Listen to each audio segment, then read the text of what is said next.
game. There's nothing like it, and we're excited to be able to be a part of America's game, and this rivalry is like nothing I've ever been a part of, Paul, and I'm glad we got the extra time. This in fact, we've had 2 weeks since we played the last time, and typically we have 3. I mean, it is like a Super Bowl, and with the advantages that's been for us, we've been able to get healthy, and when you play a long season and you get guys nicked and dinged up, oftentimes you get to the end of the season and you're not looking at the same roster, and we've been able to get healthy in years past. I wouldn't exactly call us the healthiest team right now, but we're excited to be here and ready to go for Saturday. Well, I had been an assistant for Paul Johnson for several years, and part of that tenure was at the Naval Academy as an assistant. So I took part in 6 of these games as an assistant coach, and I remember the thrill and just the energy and electricity in the stadium when we played those games. And then I was gone. I was gone as an assistant at Georgia Tech with Paul and the head coach at Georgia Southern for 4 years, and then was fortunate enough to come back here to Army. And when I walked in the stadium again in 2014, the first game back, I guess, to the game, somebody was walking out onto the field with me from the tunnel, and I said, "Gosh, I forgot what this felt like." and it is truly a different feeling, and electricity that you can feel it in the air. And to be the head coach at Army and to have that responsibility of leading a team into this game is incredible, because it goes way beyond our locker room. It's more than just our players and our school. It's over 1 million men and women who serve in the United States Army and their families and all that we represent. So an incredible honor and privilege, and every year it never gets old. It's just a fantastic feeling. Kenny and I are great friends, and nothing will change that. We've worked together a couple of different places and have known each other our entire careers. We were graduate assistants together at the University of Hawaii, and just have been great lifetime friends. But we want to beat each other's pants off, and that goes for this Saturday as well. And I know that, he knows that. We have tremendous amount of respect and for each other and admiration and love and friendship. So it's really it's an interesting dynamic to go out there and embrace my friend at the 50-yard line before the game, and then go to war with him. We welcome you back, and we're just 22 hours away from the start of the Army-Navy game. And who better to talk to? We talked to both of the head coaches yesterday, but now let's talk to one of those guys who sits up in the stands that both coaches talked about. And I've gotten to know and become friends with Major General Vincent Bowles a couple of years ago when his book came out, 4321 Leadership. He's extremely popular on the lecture circuit, talking about leadership and applying what he learned as a longtime military man to common events of daily life. Major General Vincent Bowles joins us now. General, it's always a pleasure. So great to have you on. It's always an honor to be here. Well, thank you. It was great to see you a couple of months ago when I ran into you in Huntsville, Alabama. But I have to. I want to talk about this game first, and then we'll delve into a little bit about the lessons that you have learned and have tried to disseminate to others. But we had both coaches on yesterday, including Coach Monken, and it just seems to me, and I want you to correct me, that there's so much that goes on in this game, but not letting people down seems to be a big part of it. As a general, what was this game like, and what did it mean to you and your troops? The biggest aspect of it is that wherever you are in the world, your eyes and hearts turn to Philadelphia or wherever the game is being played, and whatever your service, whether you're Army or Navy, everything turns to that. And to understand that, everybody in that service is thinking about that game and thinking about you and measuring the success of their day by how well that goes. I can fully understand how the players feel a little added burden and the expectations they have to manage. And listen, it can't be said enough, General, the sacrifice, and you know it so well with more than 30 years in the Army. But talk for a moment about what you've experienced and learned from, spending time at West Point like so many others, and obviously knowing people they go to the academy as well in Annapolis. What these young men and women, because there may be men on the football team, but there are both, of course, in the service and at the academies, the sacrifice that they make. Well, first off, it's truly a meritocracy. I mean, there is about an 8% acceptance rate for individuals that apply to go there. What we sometimes lose in that number is that before they can even apply, they have to go to one of their federal legislators, congressmen, senators, or someone, and get nominated so they can even apply. So there's a real cutting through of individuals to get in there to the academy. And there's about an 8% acceptance rate. And you compare that with the University of Alabama, and, it's 53% acceptance rate. So pretty significant for these young men and women. They don't join the Naval Academy or the U.S. Military Academy or the Air Force Academy with the notion of, well, I'm going to play football here for 4 years, and then I'm going to go play on Sundays. They go to that with the aspect of the notion of service.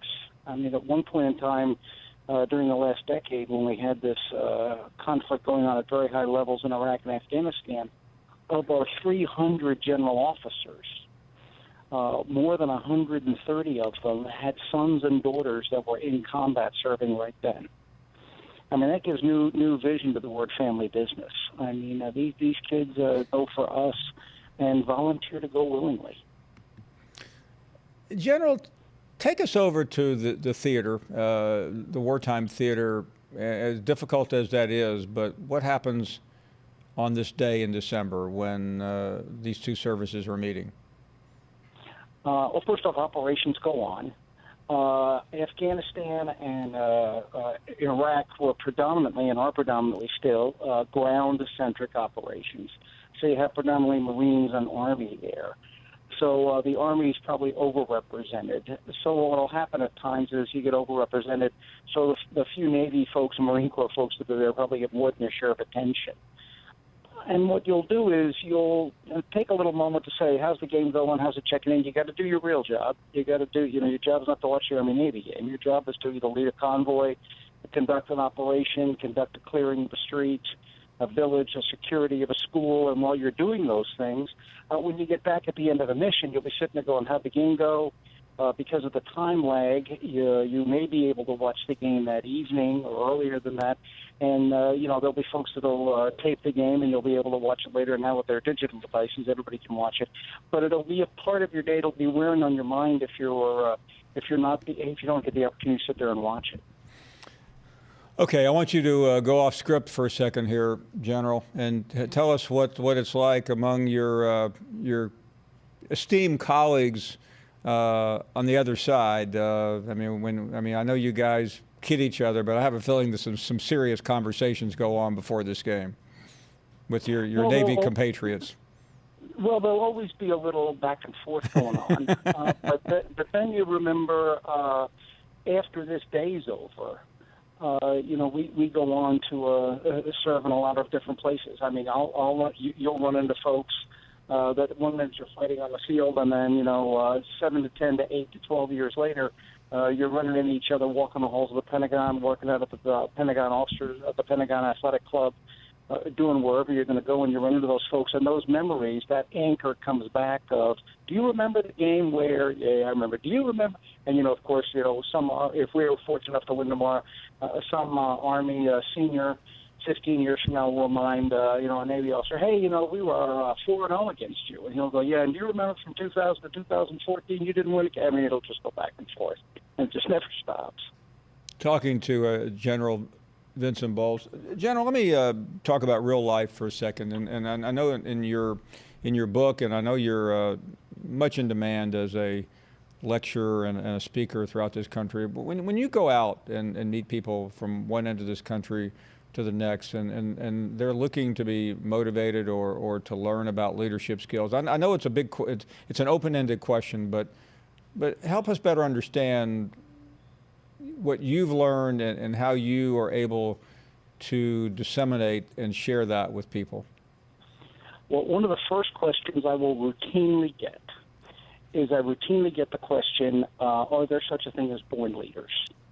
And, General, I need to know, you've been in the Army, you've been around with those folks, are there such a thing as born leaders? And I will look at the group, having gotten to know them a little bit at a cocktail party the night before or something, or at breakfast that morning, and I will look and go, answer one, yes, there are born leaders. Answer two, none of you in this room qualify. And, of course, they then sit up a little bit and go, what are you talking about? I go, there are born leaders. There were kings and queens and princes and princesses. That's called royalty. And like recently we had a rash of royal births in the United Kingdom, and we always heard the same thing. Princess Charlotte was born. She is healthy and sixth in line to the throne or seventh in line to the throne. So there are born leaders. The bad news is you got to wait your turn. Prince Harry could be the number one successful person to lead England for the next 20 years. Doesn't matter. He's whatever he is in line, wait your turn. The question I think people are really asking is there any technique, any skill, anything I should know that would predispose me to be a better leader than not? And in the 40-plus years I've done this, I have found there is one skill and one quality that regardless of gender, regardless of academic background, regardless of wealth, your Myers-Briggs temperament indicator score, or anything else, there's one quality that I have found in successful leaders. Self-aware beats self-absorbed. The leaders who are self-aware understand how their actions affect the team, how they affect what's going on outside them, how they build a team to do that. The self-absorbed leaders sit there, look at things, and their entire reaction when anything comes at them is, how does this affect me? How will I feel? Will I look good? So when I talk to folks, that's the thing I start with. And then I talk about, so assuming you are self-aware of what's going on, well, let's talk about ways you can build your self-awareness and work with your team better to orient in that way. But I find that really is the key focus area. Self-aware beats self-absorbed, and I have found wherever I have gone, even now in my coaching, when I'm coaching executives, one of the things I'll do is I'll sit there and I'll start sizing up. Okay, this self-aware person, self-absorbed person. How's it working? Someone asked me once, they said, well, I was doing a leading seminar, and someone put up their hand and said, well, what do you do if you have a self-absorbed person you're coaching? What do you do then? I said, well, the fee goes up.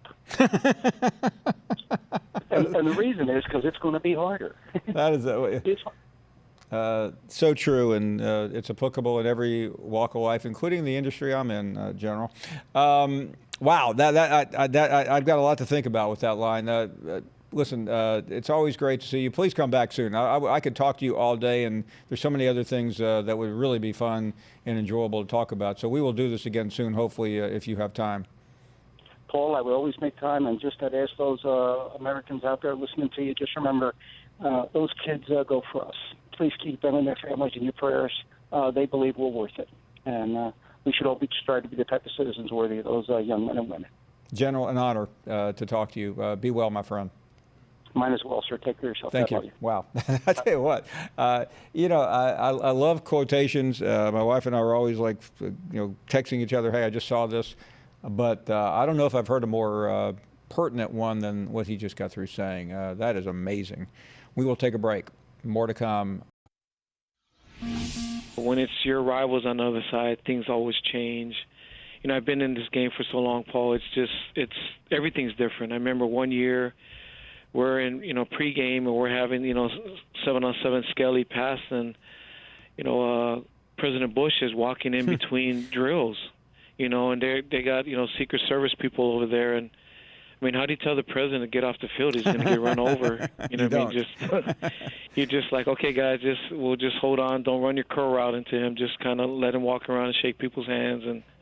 But there's no other games that happen. You got the president, at pregame, and, you see Secret Service people. I remember one of my first games, as a young coach, there are guys, you're always trying to get guys behind the line because the referees are always yelling at you. And there was one guy, he had a long coat on, and I looked at him, and I was about to yell at him, but, I saw, one of those wire things coming out of his ears, so I didn't know what kind of weapons he had under his jacket. I figured, what, I'll just let him stand in front of the white line. I'll just move down to the 25 and get away from that side. But it's different. I mean, there are things that happen at games that don't happen at any other game. I've known Jeff for many years. We were graduate assistants together at the University of Hawaii. We both started our careers together 30 years ago. I have, great respect for him as a person, as a coach, know his family. But as far as ball, it's ball. I mean, this isn't, it's not like we're going to come, at the 50-yard line and, dust off white gloves or anything like that. I mean, I'm trying to beat the crap out of him. It's just, when it's all said and done, when I'm retired and he's retired, maybe we can think about these games. But right now, he's a good friend of mine, but he's the head coach at Army. I'm the head coach at Navy, and I don't see it any other way. And, I'm not going to be disparaging or anything, but football is a freaking competitive sport, man. And just, it can't be any other way. If you lose any ounce of competitiveness or any ounce of getting soft or feeling sorry for anybody, you're not going to last long in this profession. I think sometimes people look at me just maybe laid back guy from Hawaii. I'm trying to rip your throat out in this game. There's no other way you can survive in Division I football. There's too many good teams, too many good coaches. Everybody's got dining facilities. Everybody's got nice recruiting places. If you let your foot off the pedal at all, you'll be in another profession. Welcome back. Wow, we've had some amazingly inspirational conversations today. Coach Pittman telling us some great stories and announcing the hiring of Barry Odom live on the air. We had Coach Healy and obviously the General, Jimmy Burrow. Been fun. Really great show. If I may critique my own show. And I've been looped the whole time. David is up next. Hey, David. Hey, how's it going, Paul? Very well, thank you. I just wanted to call to tell you I appreciate the show. I drive trucks, and it's just a pleasure to wait for 1,500 in the afternoon to catch your show. Well, thank you. That means what type of route are you normally on, or do you have one? Yeah, I have a route. I have a run down to Florida and back. But I done talked to you a couple of times, Alabama fan. We'll be back, but I'm happy for LSU pulling for the SEC to bring that thing back home. Well, I agree. And listen, thank you, and be safe out on the roads, especially during the holidays. Oh, yeah, I appreciate it, man. You have a good holiday, too. I'm just happy to catch you every day on that road. Well, David, that means a lot. Thank you very, very much. All right, take care of yourself, Paul. All the best, my friend. Good to hear from you. James is up next. Hello, James. Hello, Paul. How you doing? We are great. Thank you. Yes, sir. I got a little story I'd like to tell you. It's about one of your callers. It was Tammy. I don't remember exactly what year that I started listening to your show, but I heard her call in, and the more I kept listening to the show and her, I thought, wow, is she for real? Is she really that much of an Auburn fan? So I found her on Facebook, and so we became good friends on Facebook, and I'm like a previous caller. I drive a truck, and I would talk to her at night, and we would text or whatever. And so we made a deal there one year on the Iron Bowl, and I told her, I said, if Alabama wins, I said, you got to buy me an Alabama shirt. And if Auburn wins, I got to buy you an Auburn shirt. She said, all right, deal. So we made that deal. So Alabama won. And so we started talking like on the following Sunday or Monday or whichever day it was. I can't remember. And she told me, she said, James, she said, I'm a little up against it right now. She said, but as soon as I get some extra cash, she said, I'll get your shirt to you and you give me your address. Oh, my goodness. I said, okay. I said, that's fine. I said, but don't worry about it. I said, the friendship's better than a shirt anyway. And she said, no. She said, we made a deal. She said, I'm going to stick with my deal.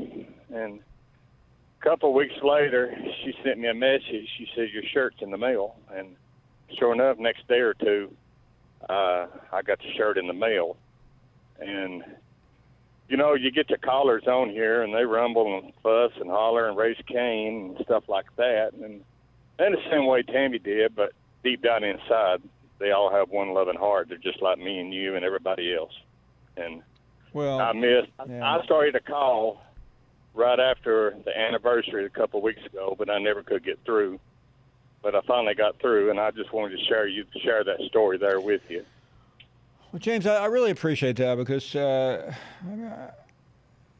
mean, listen, I'm going to spare the cliches, but I think everyone who knows her knows or knew the value she had and the joy she brought, and I miss her every day on this program, and I still hear her voice. We play it in the opening, but that's who she was. I mean, she's the most genuine person that you'll ever meet. She was. She had a tough life, but she overcame it all, and she fought back, and even though it's been a year and a month, it's still one of the saddest things that any of us have ever been through. Yeah, it still don't seem right, though, does it, Paul? It doesn't. And we think of her family, especially at a time like this, a week and a half before the holidays, and I deeply appreciate you bringing that up. That's such it's just who she is.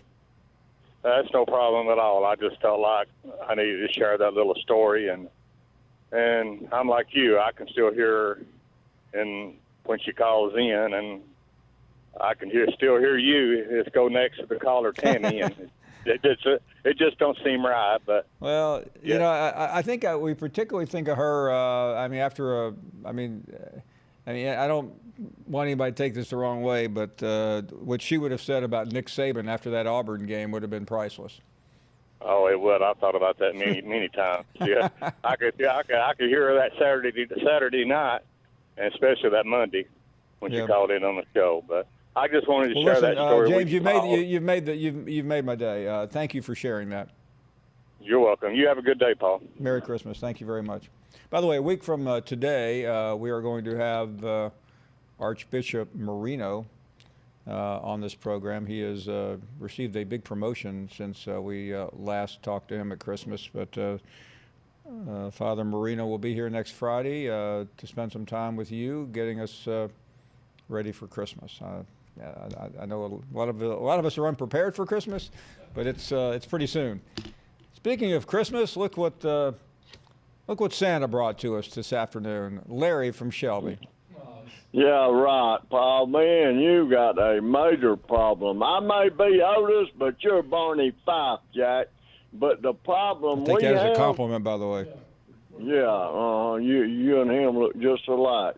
And let me tell you, you sat there and compared me to Harvey Updike. I demand, absolutely demand an immediate apology. That is nasty. Well, Larry, and so you're saying I should apologize to Updike for comparing you to him? Oh man, you just gonna, man. I'll tell you what, Paul. I wish you sat next to me. What would you do, Larry? Slap you on that big bald head of yours. Try it. Hey, Larry, try it. Make my day. Yeah, Jack. Hey, you little bony knuckle thing. You might get in a few, baby. But when I start Larry, popping that head, you don't hear me talk like this very often, but you got no shot, Jack. Really? No shot. Oh, ooh, you better. I mean, you may have had a shot like 19 beers ago, but not now. Not at 5:45 in the afternoon, buddy. Yeah, well, you talking about getting toasted. You're talking about somebody who is in good shape, who works out, and I've been waiting for this moment for a lifetime. Hey, one to put shot, you in your place. Down. The two big hits. When Larry, I hit you couldn't even ground. stand up straight when against me. I hit you and you hit the ground. Well, Jack. first of all, you're never going to hit me. You're never going to be able to hit me. Can't see him. Why, you be running probably. No, I wouldn't be running. You'll have double vision. The beer goggles. Oh, really? Yeah, you talking about drinking? You probably get drunk on 3 beers. You ain't 3? Are you kidding? One and give one away. Are you? You can't. I don't think drink, I've had. Paul. I don't think I've had 3 beers since I was in college. No, it wouldn't take you nothing. Just like that stuff you drank today. That's where you got your courage right now. But when that wears off, Larry, that eggnog at lunch is a long time ago, buddy. You're going to think about it when that Larry, wears off. listen. I can't believe I said that to Larry. I got bad news for you, man. I'm not afraid of you. Oh, yeah, you are. I'm not. Yeah, you are. I mean, yeah. Larry, let's be honest. There may have been a time a couple of pounds ago, a couple of years ago, and a couple of beers ago that I would be concerned. But I'm not concerned, well, Larry. You keep talking. You ain't dancing around the apology for the updike thing. I'm not running from you, Larry. Bring it on, brother. Apologize. Can't believe I'm challenging a caller to a fight right here during the Christmas season. I'm feeling the spirit. Hey, who's on there talking? Hush, Mark. Hey, Mark, Kubiak and Danny, you want to get in on this? Come on, y'all get in. What's up, Larry? I was enjoying off-camera Randy there chiming in and confusing Larry. It was like the time we played the Tom Hanks clips from the Burbs and the Money Pit. Larry, did you like that? That was a year ago. We had that Tom Hanks laughing. You remember that? Yeah, don't do that again. I won't. Don't tempt us. Don't tempt us. You threatened to fight Paul. We might have to bring the big guns. Although, if Paul, I mean, it is kind of funny that Paul challenged you now, and Paul's challenged you, Larry. Who's Danny Sheridan got us a favorite in this one? Hey, I put his running buddy down who don't even show his face no more. Who's Big that? Ten John. Big Ten John, I slammed him to the mat. No, you didn't slam Big Ten John anywhere. I mean, Big Ten John. He wouldn't arm wrestle me. He's Big scared Ten John like you, could Paul. sneeze and put you down for the count. Paul, listen, 2 licks. You're talking about. Hey, by the way, you're talking about a guy who's 40 years younger than you. Quit! Stop that, Mark. I'm hanging up. I'm hanging. Right on time, Jack. Roll Tide, roll Tide, roll Tide, roll Tide, roll Tide, roll Tide, roll Tide, roll Tide, roll Tide, roll Tide, roll Tide, roll Tide, roll Tide. Give it up, Larry. We'll be right back.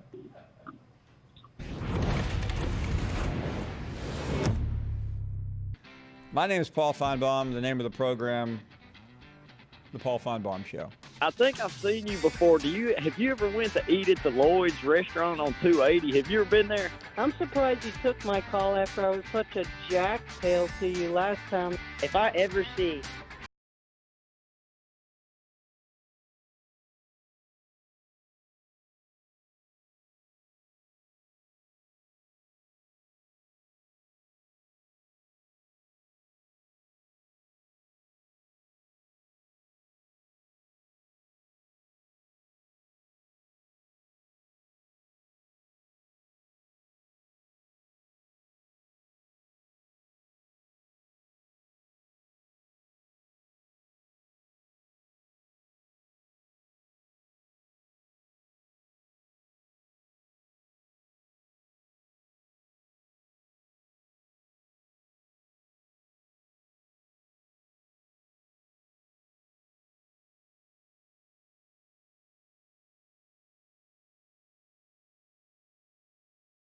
an Ohio State fan, I start jumping up out of my seat. I usually call the police if I see an Ohio State fan near me. I think sometimes people look at me, just laid back guy from Hawaii. I'm trying to rip your throat out in this game. You know, they might be nice to you and stuff, but if you lose to them too many times, you know, I'll be back in Hawaii driving the bus. It takes a long time for it to happen. But it's an 18 playoff with, 5 automatic bids for the Power 5 champions and 2 at large and 1 maybe for the group of 5. It's got me choked up. Can't wait to see it.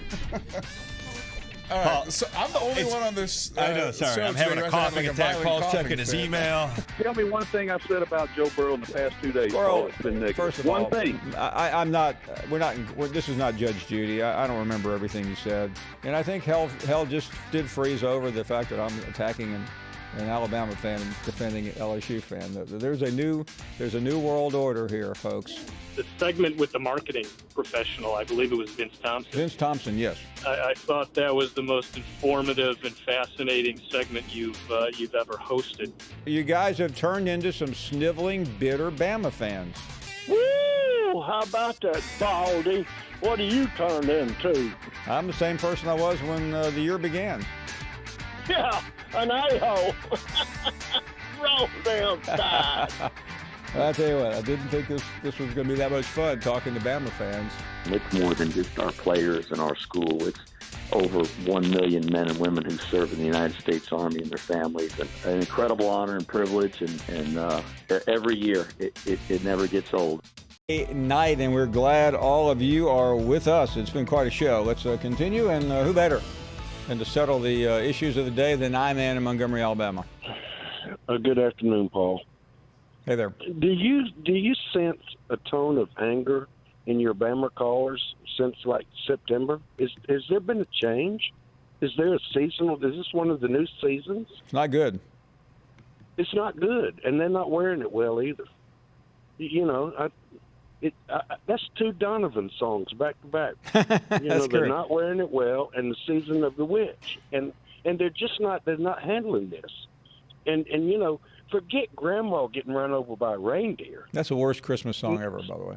Absolutely, but how about Saint Nick getting run over by Gus's bus? And you know, it's not that Auburn beat Alabama and beat them down. It's the way Auburn beat Alabama. They did it with defense. They did it with offense. They did it with special teams. They got out-coached, and then but I mean, it wasn't, according to Nick Saban, it wasn't fair. Well, that's what I'm getting to. After all of that, the coach went on TV, and he looked like he was about to have a stroke. You couldn't see any of them wrinkles. His face was bloated like he was retaining something, and it wasn't fair. And, I mean, that is the fifth domino. And they're not taking it well at all. And now all we can hear is about championships and old washed-up rings that probably fade and need polishing somewhere. And they're just not. And when was the last time you had an 80-year-old fella call in and brag about drinking 24 beers and come and take you out? What about that? You know, when we was up at the Rammer Jammer place eating and doing the Daily Show, you know, Larry wanted to put me in a headlock. Hell, I had to sit still and wait for him to get in position. Somebody had to help him up over there, and then I had to sit there so he could actually, it took him, 5 minutes to get his arms back to his chest, and I had to sit there, and it was like being hugged at the nursing home. And I will give it to Larry. I mean, back when Eisenhower was president, he's probably a pretty mean man, but Ike has been gone a long time ago, like all of Larry's special qualities. And you know, you got to love it that Harvey Updike called this year. How do you think Harvey's taken all of this? Yeah, I don't know. I mean, I quite frankly don't think Harvey wants to be compared to Larry. Do you?